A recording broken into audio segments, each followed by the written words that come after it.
पहला करंथियों का 12वां बाब। ए भाइयों, मैं नहीं चाहता कि तुम रूहानी नेमतों के बारे में बेखबर रहो। तुम जानते हो कि जब तुम गैर कौम थे तो गूंगे बुतों के पीछे जिस तरह कोई ले जाता था उसी तरह जाते थे। बस मैं तुम्हें जताता हूँ कि जो कोई खुदा के रूह की हदायत से बोलता है वो नहीं कहता कि यस्सु मलून है, और ना कोई रूह कुद्दस के बगैर कह सकता है कि यस्सु खुदावंद है। नेमतें तो तरह तरह की हैं, मगर रूह एक ही है, और खिदमतें भी तरह तरह की हैं, मगर खुदावंद एक ही है।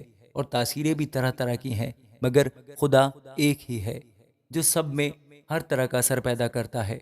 लेकिन हर शख्स में रूह का ज़हूर फ़ायदा पहुंचाने के लिए होता है, क्योंकि एक को रूह के वसीला से हिकमत का कलाम अनायत होता है, और दूसरे को उसी रूह की मर्जी के मुआफिक इल्मियत का कलाम। किसी को उसी रूह से ईमान, और किसी को उसी एक रूह से शिफा देने की तौफीक, किसी को मोजज़ों की कुदरत, किसी को नबूवत, किसी को रूहों का इम्तियाज, किसी को तरह तरह की ज़ुबानें, किसी को ज़ुबानों को तर्जमा करना। लेकिन ये सब तासीरें वही एक रूह करता है, और जिसको जो चाहता है बांटता है।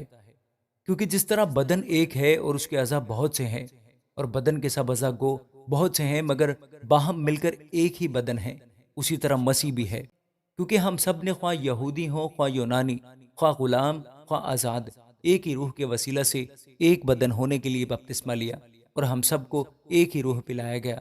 चुनाचे बदन में एक ही उज़ू नहीं बल्कि बहुत से हैं। अगर पाँव कहे चूंकि मैं हाथ नहीं इसलिए बदन का नहीं, तो वो इस सबब से बदन से खारिज तो नहीं। और अगर कान कहे चूंकि मैं आंख नहीं इसलिए बदन का नहीं, तो वो इस सबब से बदन से खारिज तो नहीं। अगर सारा बदन आंख ही होता तो सुनना कहाँ होता? अगर सुनना ही सुनना होता तो सूंघना कहाँ होता? मगर फिल वाक़े खुदा ने हर एक उज़ू को बदन में अपनी मर्जी के मुआफिक रखा है। अगर वो सब एक ही उज़ू होते तो बदन कहाँ होता? मगर अब अज़ा तो बहुत से हैं, लेकिन बदन एक ही है। बस आँख हाथ से नहीं कह सकती कि मैं तेरी मोहताज नहीं, और ना सर पाँव से कह सकता है कि मैं तुम्हारा मोहताज नहीं।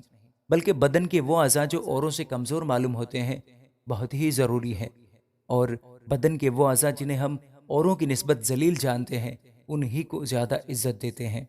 और हमारे नाज़ेबा अज़ा बहुत ज़ेबा हो जाते हैं। हालांकि हमारे ज़ेबा अज़ा मोहताज नहीं, मगर खुदा ने बदन को इस तरह मुरक्कब किया है कि जो उज़ू मोहताज है उसी को ज़्यादा इज़्ज़त दी जाए, ताकि बदन में तफ़रीक़ा ना पड़े, बल्कि अज़ा एक दूसरे की बराबर फ़िक्र रखें। बस अगर एक उज़ू दुख पाता है तो सब अज़ा उसके साथ दुख पाते हैं, और अगर एक उज़ू इज़्ज़त पाता है तो सब अज़ा उसके साथ खुश होते हैं।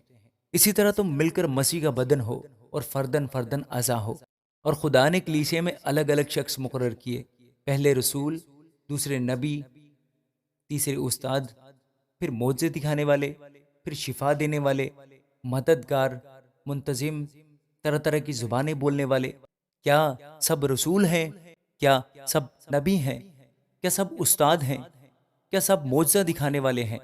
क्या सबको शिफा देने की कुव्वत अनायत हुई? क्या सब तरह तरह की जुबानें बोलते हैं?